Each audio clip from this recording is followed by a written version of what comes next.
জয় গুরু মা, জয় গুরু। পরম প্রেমময় পরম দয়াল শ্রী শ্রী ঠাকুরের এতক্ষণ যারা নামামৃত সুধা পান করলেন, তাদের মানব জীবন শ্রেষ্ঠ জীবনের একমাত্র উদ্দেশ্য ঈশ্বর প্রাপ্তি, তা যেন এই জীবনেই সফল হয়, এই কাতর প্রার্থনা দয়ালের রাঙারাতুল চরণে। শ্রী শ্রী ঠাকুরকে একদিন এক ভক্ত জিজ্ঞেস করছেন, আমাদের শরীরটা তো মারা যায়, ভগবান শ্রীকৃষ্ণ গীতায় বললেন আত্মার মৃত্যু নেই। এই আত্মা শরীর ত্যাগ করার পরে আবার কি করে শরীর ফিরে পায়? শ্রী শ্রী ঠাকুর বললেন, এই আত্মা শরীর ত্যাগ করে অনেক রকম ভাবে। যাদের ন্যাচারাল ডেথ, এই স্বাভাবিক নিয়মে যারা দেহ ত্যাগ করে, তাদের ক্ষেত্রে বিধাতার বিধান আলাদা। যে ইচ্ছাকৃতভাবে তার প্রবৃত্তির খপ্পরে পড়ে রাগ, রোষ, দুঃখ, অভিমান এইসবে নিজের ঈশ্বর প্রদত্ত শরীরটাকে নষ্ট করে ফেলল, ঈশ্বরের দানটাকে নষ্ট করে ফেলল, তার জন্য শাস্তির বিধান আছে। তখন সে প্রেতজনিতে জন্ম নেয়। তাই আর মানবজনি পাওয়া তার পক্ষে খুব দুর্লভ হয়ে ওঠে। সেই জন্যে আমাদের স্বাভাবিক নিয়মটা হচ্ছে, যাদের ন্যাচারাল ডেথ হয় তাদের ক্ষেত্রে যে যে মেন্টালিটিতে নিয়ে ভগবান শ্রীকৃষ্ণ গীতায় বলছেন যে মৃত্যুকালে যে বানর যে চিন্তা নিয়ে দেহত্যাগ করে, সেই চিন্তা নিয়ে সে আবার সেই স্থানেই জন্মগ্রহণ করে। অর্থাৎ মেন্টাল টিউনিং। এই টিউনিংটা কি করলে আমাদের ভালো হবে আর কি করলে খারাপ হবে, ঠাকুর বিস্তারিত আলোচনা করেছেন। যে আমাদের এই অজপা নামে কররে নেশা, এই দীর্ঘদিন আমরা এক্সারসাইজ করে আসছি। দুবেলা নাম ধ্যান, 24 ঘন্টায় ধ্যানে মগ্ন থাকতে বলছেন, নামের অনল জ্বালিয়ে রাখতে বলছেন, পাপ তাপ পুড়ে ছারখার হয়ে যাক, আর ইষ্ট মূর্তি গুরুর মূর্তি যেন এক তিল ছেড়ে না যায়। এমন ভাবে তুমি নাম করতে করতেই যদি দেহত্যাগ করে, তবে সেই আত্মা সেই ইষ্টের চরণে ঠাঁই পেয়ে যায়। তার আর জন্মও হয় না, মৃত্যুও হয় না, জন্ম মৃত্যুর পারে চলে যায়। মানব জীবন, মানব সফর সফল হয়ে ওঠে। যদি কি করে আমরা সেই অবস্থা থেকে রক্ষা পাবো, মৃত্যুর সময় জানবো কি করে? টিয়া পাখির মতো সারা জীবন রাম নাম, হরে কৃষ্ণ কত মুখস্থ করে, কিন্তু যখন বেড়ালে কান ধরে টানে তখন ট্যাঁ ট্যাঁ করে, ভুলে যায়। আমাদেরও তো অবস্থা ঠাকুর ওই রকমই অনেকটা। আমাদের কিছু একটা মন্ত্র শিখিয়ে দিন, যাতে করে মৃত্যুকালে শেষ সমন ভয় আমাদিকে দেখাবে। শুনেছি ঠাকুর বললেন, আমাদের হেড অফিস হচ্ছে মাথা, সেখানে চিত্রগুপ্তর হেড অফিস।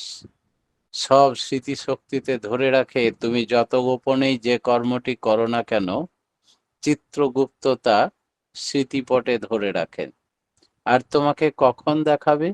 যখন তুমি মৃত্যু শয্যায় শুয়ে পড়বে, চলন শক্তি রহিত, সে বাক শক্তি রহিত প্রায়, মাঝে মাঝে কোমায় চলে যাচ্ছ, সেই অবস্থায় তোমাকে সারা জীবনের কর্মফল দেখাবেন। তুমি সেদিকে আকৃষ্ট হবে না, তুমি সেগুলো দেখলে চমকে উঠবে। এত গোপনে কবে কি করেছিলাম সব দেখাচ্ছে, ফিল্মের পর্দার মতো। তুমি সেগুলো দেখবে না, জোর করে মনটাকে ইষ্টের মূর্তির দিকে, গুরুর মূর্তিতে আবদ্ধ করবে, আর খুব নাম করবে, তার জ্যোতির্ময় রূপ দেখবে, তার হাস্যময় রূপ দর্শন করবে। আর সেই করতে করতে তখন যখন চিত্রগুপ্ত তোমাকে ঘায়েল করতে পারলো না, মনকে সেই ধারে আকৃষ্ট করতে পারলো না, তখন বিধাতা স্বয়ং হাজারো জ্যোতির রূপ নিয়ে তোমার সামনে হাজির হবেন। এই এত লাইট, এত জ্যোতি দেখে তুমি ঘাবড়ে যেও না, অজ্ঞান হবে না, বিভূতি খাবে না। যারা নাম ধ্যান নিয়মিত করে, তারা এই জ্যোতি দর্শনের অভ্যাস থাকে। তাই এই জ্যোতির পিছন তুমি, প্রাণবায়ুটা তোমার চলে গেল, তখন সেই জ্যোতিতেই লীন হয়ে যায়। তাই মহাসমুদ্র তে লীন হয়ে গেল, অর্থাৎ ক্ষুদ্র ক্ষুদ্র আত্মা পরমাত্মার সঙ্গে মিলন হয়ে গেল। তখন তোমার মুক্তি হলো। মুক্তির উপায় হচ্ছে মৃত্যুকালে তোমাকে স্মরণে রাখতে হবে। তুমি যেন পূর্ব পূর্ব জীবনের ঘটনা চিত্রগুপ্ত স্মরণে এনে দিলেও, দর্শন করালেও তুমি দেখবে না। জোর করে তখন আরো বেশি করে নাম করবে। এই হচ্ছে বাঁচার উপায়। মনে করুন কেউ দীক্ষা নিয়েছিল, অত ইষ্টপ্রাণ হলো না, নাম ধ্যান 1000 বার করতে বলা সত্ত্বেও অভ্যস্ত হলো না, দুবেলা নাম ধ্যান করে না, 24 ঘন্টা ও নামের আগুনও জ্বালায় না। তাদের কি হবে ঠাকুর? ঠাকুর বললেন, তারা যে মনটা সবসময় চঞ্চল, হয় ইষ্টে না হয় অনিষ্টে, হয় ভগবানে না হলে বস্তুতে, কিছু না কিছু হয় সুচিন্তায় না হয় দুশ্চিন্তায়, কোনো কিছুতে লিপ্ত থাকবে, মন ফাঁকা থাকে না। তাই সে ওই দুশ্চিন্তা নিয়ে হয় নাতির কথা, ভবিষ্যতের কথা, ছেলেপিলের কথা, কোনো বিষয় বস্তু, বাড়ি ঘর, টাকা পয়সার কথা, এই সব ভাবতে ভাবতে সাধারণ বৈষয়িক মানুষ দেহত্যাগ করে। আর এই অবস্থায় দেহত্যাগ করলে কি হলো? না তো ওই যে নাতির কথা ভাবছিল, যে ছেলের কথা ভাবছিল, যে বিষয়বস্তুর কথা ভাবছিল, তাদের সুরক্ষার কথা ভাবছিল, সেইখানে তার আবার ঠাঁই হয়, সেইখানে আবার ফিরে আসে। কিভাবে ফিরে আসে? সেম টিউনিং, একইভাবে। যখন সেই পরিবারের কোনো নিকট তার ভালোবাসার মানুষ মিলন হয়, আত্মা মানে মোটিভ পাওয়ার, চালক শক্তি, সেটা সিড বা বীজের মধ্যে দিয়ে অনুপ্রবিষ্ট হয়, এই ইমপ্রিগেটেন্ট ওভার মধ্যে, ডিম্বকোষের মধ্যে যায় এবং ফার্টিলাইজ হয়ে উর্বর করে। কিন্তু বাইরের থেকে এটা আসে না। সেটা যখন সেই মেন্টাল টিউনিং সেম হয়, সেই মানুষের মাধ্যমে সেখানে আবার প্রবেশ করে এবং প্রত্যেকটা গ্রেন বা দানায় বিস্তার আছে, তার থেকে সে জাইগোট ফর্ম করে এবং সেই ক্ষমতা দেহ ধারণ করে আবার তার ক্ষমতা প্রদর্শন করে। পূর্ব পূর্ব জন্মের কর্মফল ও সংস্কার অনুযায়ী সেখানে সে নার্চার দিয়ে সেই গুণগুলো প্রকট হয়। এইভাবে নিজের ছেলের মধ্যে আসতে পারে, নাতি নাতনির মধ্যে আসতে পারে।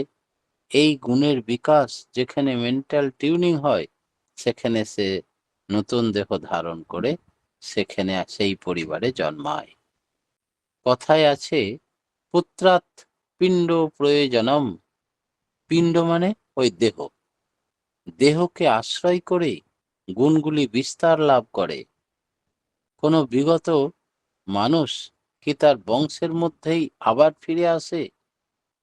শ্রী ঠাকুর বললেন, অ্যাফিনিটি, সদৃশ্যতা সেখানেই বেশি থাকে। দীপরক্ষীর 6ষ্ঠ অধ্যায়ে 20-1-1960 সালে ঠাকুর কথা স্পষ্টভাবে জানিয়ে দিলেন। জড় ও চেতন এর পার্থক্য কোথায়? শ্রী ঠাকুর বললেন, যার চিৎ শক্তি বেশি সেটা চেতন, যেখানে চিৎ শক্তি কম সেটা আপাত আমাদের জড় বলে মনে হয়। বাস্তবে জড় আর চেতন বলে আলাদা কিছু নেই, একেরই দুটি রকম। কিরকম? আমরা জানি, বিষ্ণু পুরাণের একটা ছোট্ট গল্প বলি। ভগবান বিষ্ণুকে একদিন তার ঋত্বিক দেবতা নারদ মুনি বলছেন, ভগবান, আপনি ইচ্ছা করলেই আপনি পরমব্রহ্ম পরমেশ্বর পরমাত্মা সূক্ষ্ম রূপ ধরে সমস্ত শ্রেষ্ঠ জীব মানস কুলকে দীক্ষা দিয়ে দিতে পারেন সৎমন্ত্রে। আর চেতনা জাগিয়ে দিন যে তার নাম করলেই সব সমস্যার সমাধান, পৃথিবীতে কোনো সমস্যাই নেই। সে যে যত ঈশ্বর থেকে দূরে সরে যায়, ভগবান থেকে, পরম ব্রহ্ম, পরমেশ্বর, পরমাত্মা বা পুরুষোত্তম, যুগ পুরুষোত্তম থেকে নিজেকে ডিটাচ করে রাখে যে যত বেশি, সে তত আনডেভেলপড, ব্যাকওয়ার্ড এবং অনুন্নত, আনসাকসেস। এই মূল তুকটা আপনি ধরিয়ে দিচ্ছেন না কেন? সমাজে তাহলে আর কোনো অসুবিধাই থাকে না। শ্রী শ্রী ঠাকুর ভগবান বিষ্ণুদেব বললেন, নারদ মুনি, তুমি দীক্ষা দেওয়ার অধিকারী, তুমি ঋত্বিক, তুমি পশু পাখি মানুষ সকলের ভাষা জানো, তুমি ভেষ বদলাতে পারো, অর্থাৎ প্রয়োজনে মানুষ, প্রয়োজনে যে কোনো জীবজন্তু সব রূপ ধারণ করতে পারো, তোমার অনেক গুণ। তবে তুমি কেন এটা করছো না? তুমি তো করলে, ইচ্ছা করলে পারো, যাকেই মনে করবে যে এই জীবনে উদ্ধার করে দেব, ঈশ্বর প্রাপ্তি ঘটিয়ে দেব, সমস্ত অভাব মিটিয়ে দেব, তাকেই তুমি সৎমন্ত্রে দীক্ষা দিয়ে দাও, আসল মার্গ দর্শন করিয়ে দাও। ঠিক বলেছেন ভগবান, এটা আমারই করা উচিত বলে সঙ্গে সঙ্গে একটা ব্রাহ্মণের ভেষ ধরে নারায়ণ নারায়ণ করতে করতে, তিনি সব সময় নারায়ণের নাম জপতেন, তিনি এসে পৌঁছালেন ধরাতে। এসে দেখলেন যে বিশাল বড় একটা গ্রাম। এই গ্রামে কাকে আগে দীক্ষা দিব? বরং গ্রামের মোড়ল যে, সেই মাথাটিকে দীক্ষা দিলে সাধারণ মানুষদের দীক্ষা এমনি হয়ে যাবে, তাই মোড়লের বাড়িতে আগে যায়। নিয়ে দরজায় কড়া নেড়ে দাঁড়ালো, বলে, মোড়ল মশাই, মোড়ল মশাই বাড়িতে আছেন? মোড়ল মশাই বলে, দেখতো কে? বলে, একজন ব্রাহ্মণ এসছেন। তো বলে, আসুন আসুন, আমরা ব্রাহ্মণের বড় কদর করি বলে সেই মোড়ল মশাই একটা চেয়ার নিজের কাপড় দিয়ে মুছে দিলেন সযত্নে, একটা আসন এনে দিলেন, বললেন, ব্রাহ্মণ মশাই বসুন, পা দুটো ধৌত করে দিলেন। ব্রাহ্মণ মশাই বলছেন, মোড়ল মশাই, এই জীবনে ঈশ্বর আপনাকে সব দিয়েছে, আপনার প্রায় 100 বিঘা জমি, 4খানা ট্রাক্টর, সাবমার্সেবল, ছেলে পুলে, নাতি পুতি, ভরপুর সংসার, কিন্তু আসল জিনিসটাই ফাঁকি হয়ে গেছে মোড়ল মশাই। তাহলে কি সেটা? যার দয়াতে সব পেয়েছেন তারই দীক্ষা নেননি যে এখনো, জীবনটা অপূর্ণ থেকে যাবে। হ্যাঁ, এটা আপনি ঠিক বলেছেন, কিন্তু আজকেই দীক্ষা নেবেন?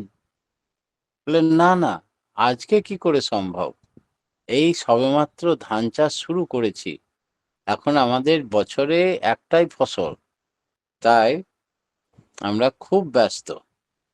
যাক, আপনি এসছেন, ভালো কথা বললেন, আপনি মাস তিনেক বাদে আসুন, ধান চাষটা কমপ্লিট হয়ে যাক, দীক্ষা নিয়ে নেব।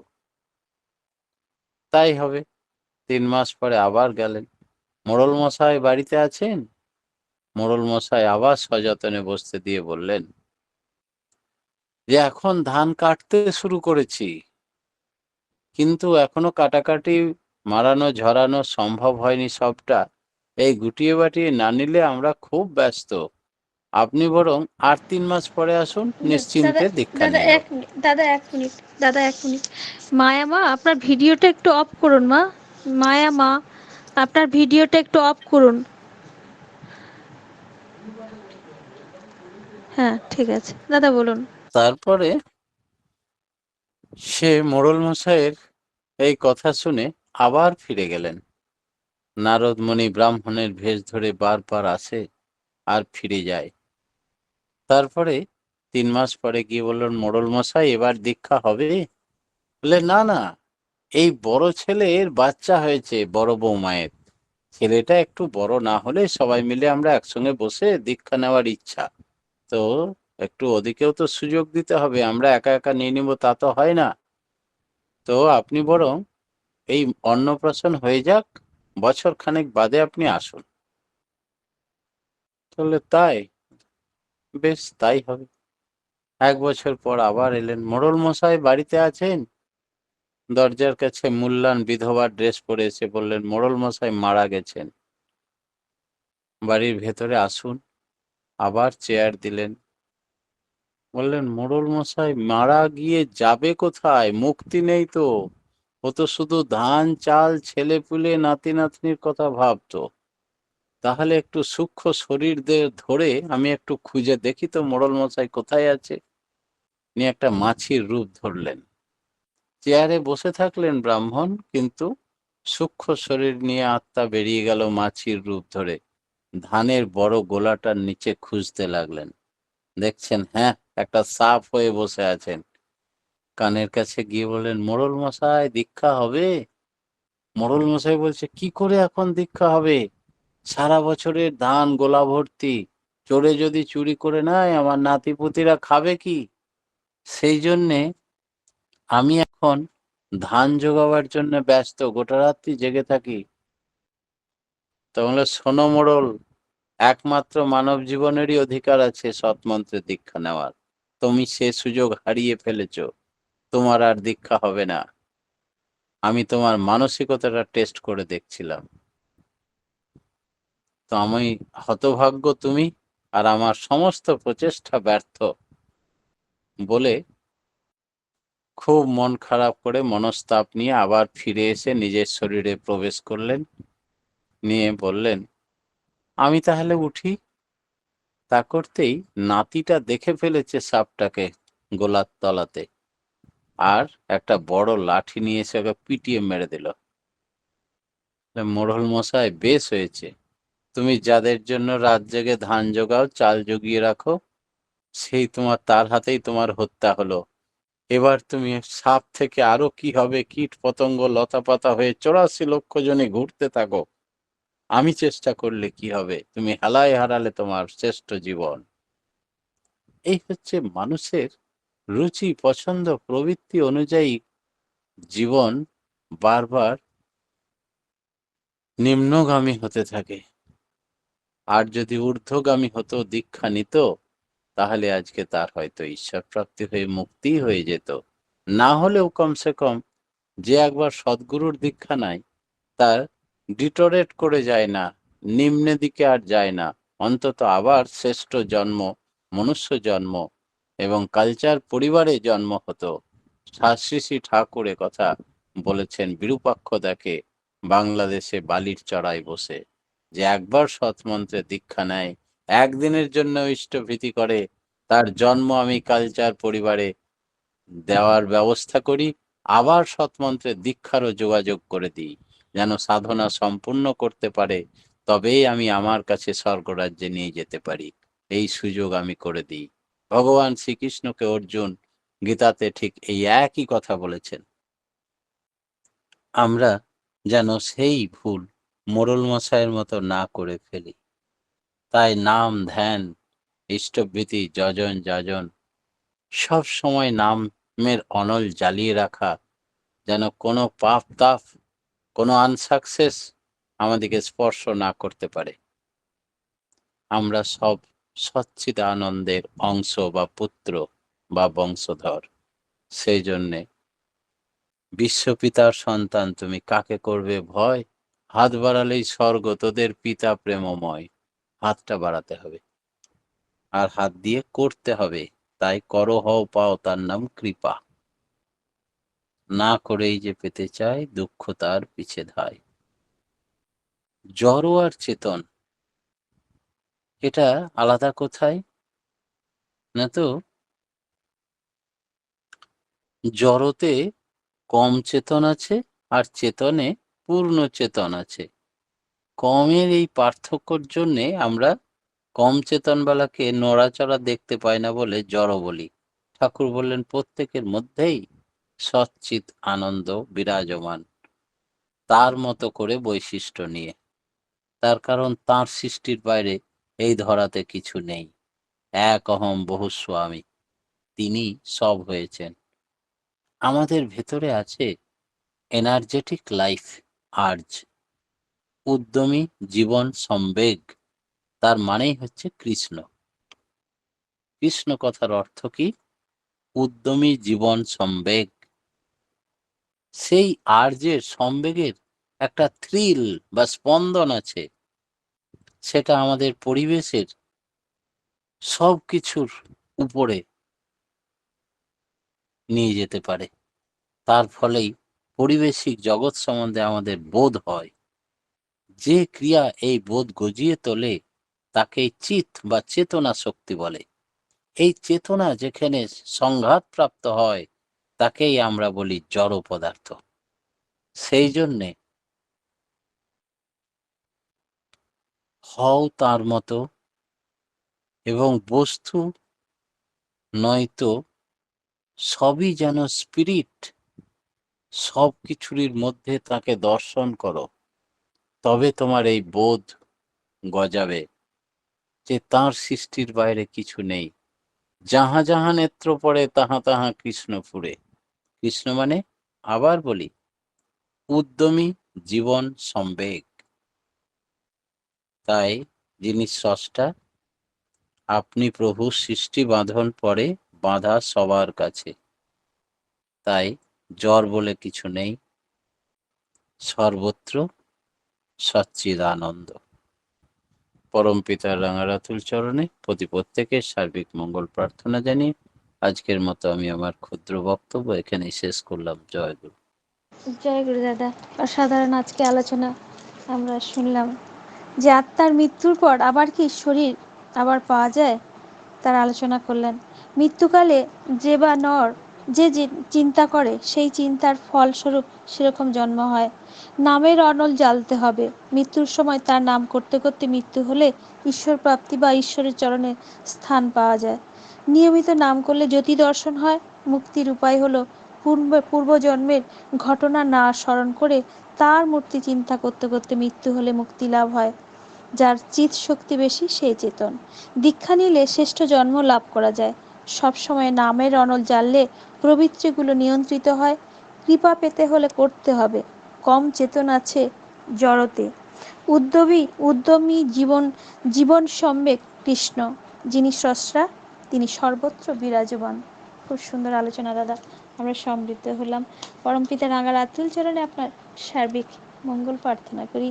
আপনি এবং আপনার পরিবার পারিপার্শ্বিক সবার দীর্ঘ ইষ্টোচ্ছল জীবন কামনা করি। পরমপিতার রাঙার আতুল চরণে আপনারা সুখে শান্তিতে আনন্দে ভরপুর হয়ে থাকুন, এই কাতর প্রার্থনা করি।